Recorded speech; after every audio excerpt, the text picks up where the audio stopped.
దేవునికి స్తోత్రం. ప్రియమైన సహోదర సహోదరులకు శుభాభివందనములు. ఈరోజు దేవుని వాగ్దానం కీర్తనలు 5:7. నేనైతే నీ కృపాతిశయాన్ని బట్టి నీ మందిరంలో ప్రవేశించదను, నీ ఎడల భయభక్తులు కలిగి నీ పరిశుద్ధాలయం దిక్కు చూచి నమస్కరించదను.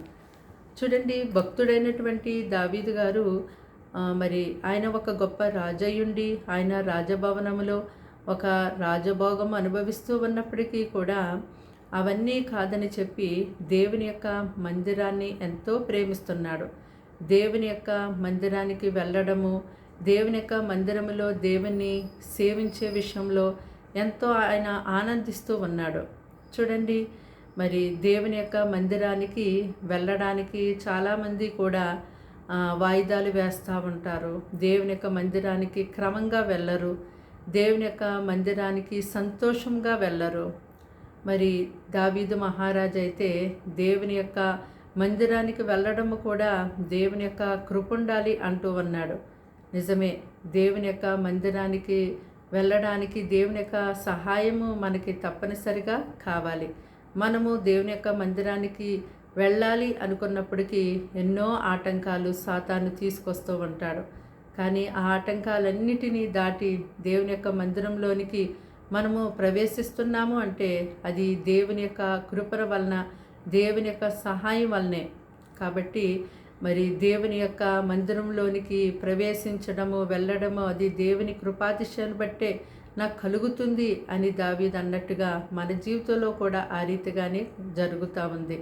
అంతేకాదు, దేవుని యొక్క మందిరంలోనికి వెళ్ళి మరి ఆయన సంచరించే ఆ స్థలములో మనతో మాట్లాడే ఆ దేవుడు ఉండే ఆ స్థలములో మనం వెళ్తున్నప్పుడు ఖచ్చితంగా దేవుడు వాక్యం ద్వారా మనతో మాట్లాడతారు, మనల్ని సరిచేస్తారు, మనకు బుద్ధి నేర్పిస్తారు, హెచ్చరిస్తారు, గద్దిస్తారు. ఎంతో ఆదరణ, నెమ్మది, సంతోషాన్ని దేవుడు మనకి కలుగు చేస్తారు.